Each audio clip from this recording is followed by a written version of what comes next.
Hello and welcome to the Rust Room. Currently, I am in South Africa, right outside of Cape Town, and just got done with a presentation for a pretty solid group of chiropractors you had here. Chiropractic in South Africa is something I think the world needs to pay attention to. I think that chiropractic has a lot of great prospects here. I don't know if you know, but there's 2 chiropractic schools in South Africa, and a third one being contemplated. I don't know if that's public knowledge, but it just became public knowledge because at the Rust Room, we just kind of let it all hang out. So if there's anything else I shouldn't say, just ignore me. Keep it going.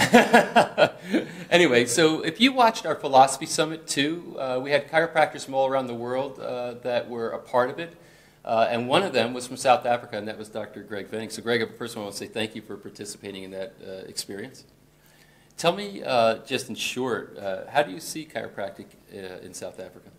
So first of all, thanks for the invite for the Philosophy Summit, and thank you for being here and charging us up tonight. There's a reason why you're sweating, and it's the temperature's hot, but you were on fire. Thank you. So chiropractic in South Africa, it's a very lonely corner of the chiropractic world here.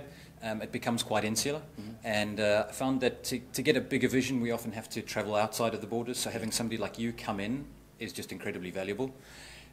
In South Africa, we've just got an amazing potential where we're more in touch with nature because it's all around us. Right. So a vitalistic principle is something that seems like second nature to us actually, and is sometimes educated out of us. Yeah. And so I think that here in SA we've got a massive, I call it a grey area, where people are vitalistically minded, but they're not clear on how to apply it. Right. And so that means that they sit quietly and practice is mediocre, life is mediocre, and then it follows mediocre chiropractic. Right. But there's a potential to enliven that base.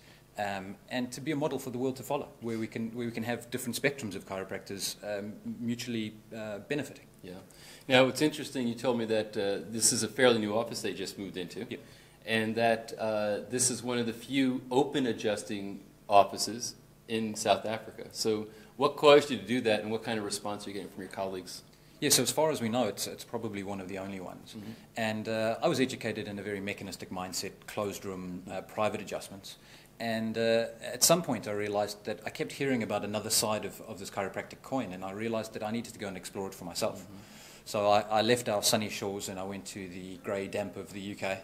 And I did what I was told not to do. I went into a relatively high volume open plan office and found that my life changed, my practice life changed, and my impact on people was just orders of magnitude more. Right.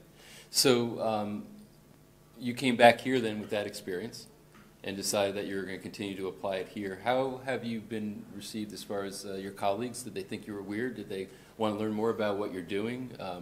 Do you feel like you have any regulatory threat, based on what you're doing?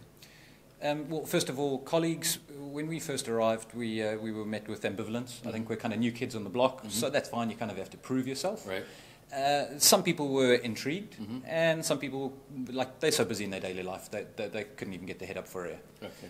In terms of regulatory problems, if I hold to my own ethics and the ethics of how I'm caring for that person in front of me, and I make sure that's congruent, I believe that I'll stay within the bounds and be able to defend any kind of regulatory issues that go on. Awesome. How do you feel philosophy plays into your practice? It's the core and the mainspring of everything that I do. We've got a statement of purpose that we call our heart and our soul of the practice. And we say to each other before every single shift. Do you know it off the top of your head? Yeah, I'd be able to do that. I'm looking at my wife there. Who's nodding yes? That's Simone. That's our new superstar in the office. Can you say it? And her mouth is full. She's eating it. Come on, come here.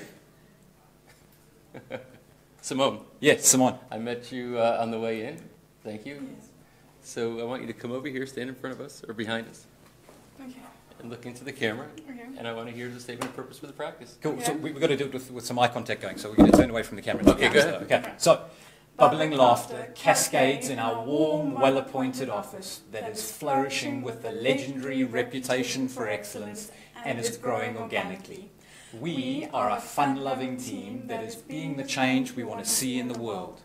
Mastery is our game, and we are enthusiastic, inspired, and empowered as we play with purpose and gracefully communicate our life-changing message in elegant and effective ways. Oceans of creative and resourceful families and individuals revel in their innate being, lift their experience of existence, and discover their vitality as they choose our care as a lifestyle.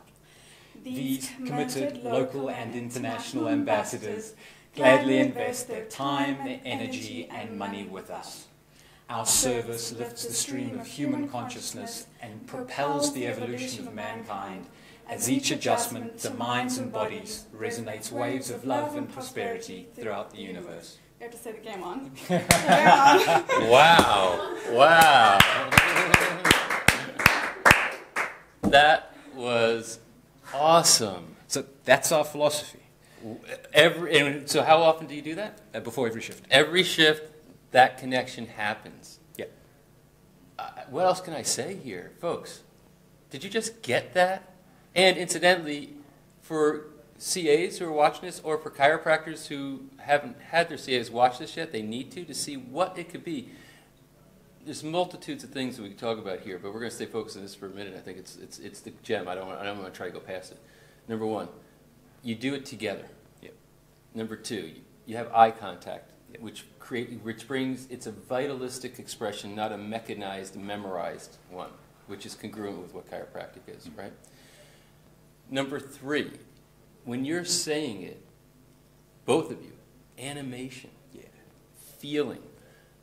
I think a big mistake that a lot of people make when they're doing affirmations, which that was really a statement of purpose as an affirmation. What the mistake they make is they read it to themselves many times, or they just think it to themselves. Giving voice and energy to it is a whole above expanded level. So you're watching me and you're saying, why am I looking off camera? It's because we have the monitor there and I'm looking at myself, which I can't blame myself for.